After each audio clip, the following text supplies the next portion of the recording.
ఫోటోలో కనబడుతున్న ఈ వ్యక్తిని ఒక్కసారి గమనించండి. ఇతని పేరు చలసాని శ్రీనివాస్. ఇతని గురించి నేటి జనరేషన్ వారికి అంతగా అవగాహన లేదు. మెగా ఫ్యాన్స్ దృష్టిలో ఇతను ఒక నీచుడు, కులగజ్జిగాడు. ఆ స్టోరీ ఏమిటో తెలుసుకుందాం. అది 2013వ సంవత్సరం. ఆంధ్రప్రదేశ్ విభజన జరిగి ఆంధ్రప్రదేశ్ మరియు తెలంగాణగా 2 రాష్ట్రాలు విడిపోయిన సందర్భం.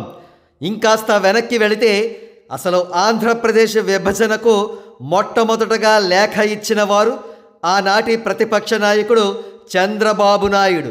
కాగా సమైక్యాంధ్రప్రదేశ్ను డివైడ్ చేస్తూ కేంద్ర ప్రభుత్వం సన్నాహాలు చేసుకుంటూ ఉన్న తరుణంలో ఏమీ ఎరగని నంగనాచిలా సైలెంట్గా ఉంటూ వచ్చిన ఆనాటి ముఖ్యమంత్రి ఎన్ కిరణ్ కుమార్ రెడ్డి గారు. ఇక మన చలసాని శ్రీనివాస్ వద్దకు మళ్ళీ వద్దాం.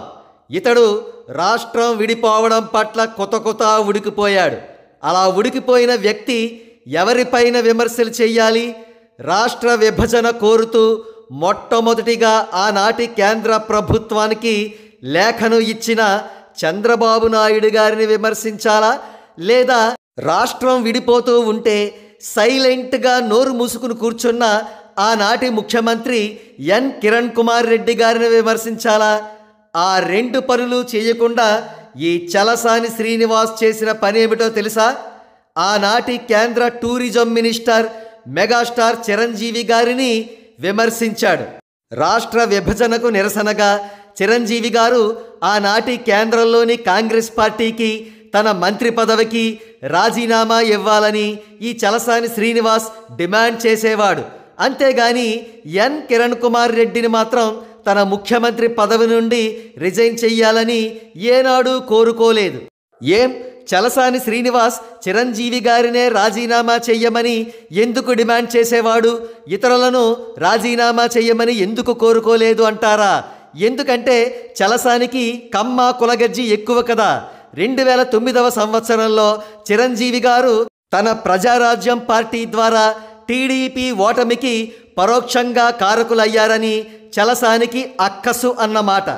కాగా ఈ చలసాని ఆంధ్ర మేధావుల ఫోరం అనే ఒక పోరంబోకు సంస్థను రన్ చేస్తూ సమైక్యాంధ్ర ఉద్యమాన్ని లేవదీసిన వాళ్లలో తాను కూడా ఒకడిగా నిలిచాడు. చంద్రబాబు నాయుడు గారు, కిరణ్ కుమార్ రెడ్డి గారు కూడా ఈ ఉద్యమానికి సహకరించారు. అయితే ఇది చరిత్రలో ఎందుకు పనికిరాని ఒక దిక్కుమాలిన ఉద్యమంగా నిలిచింది.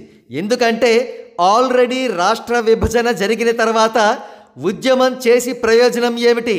ఆ ఉద్యమం నిమిత్తం గవర్నమెంట్ ఎంప్లాయీస్ 3 నెలల పాటు విధులకు దూరమయ్యారు. తద్వారా రాష్ట్ర ఖజానాకు 50,000 కోట్ల రూపాయలకు పైగా నష్టం వాటిల్లింది. ఈ నష్టానికి బాధ్యులుగా చంద్రబాబు నాయుడు గారు, కిరణ్ కుమార్ రెడ్డి గారు, ఈ Chalasani Srinivas, AP NGOs leader Ashok Babu వంటి వారు చరిత్రలో నిలిచిపోతారు. కాగా ప్రస్తుతం చలసాని శ్రీనివాస్ మళ్ళీ యాక్టివ్ అయ్యాడు. ఈసారి చలసాని జనసేనాని పవన్ కళ్యాణ్ గారిపై పగబట్టాడు. కారణం చాలా సింపుల్. పవన్ కళ్యాణ్ గారు బీజేపీతో కలిసి టీడీపీకి సీఎం పదవి రాకుండా చేస్తారనే భయం ప్రధాన కారణం.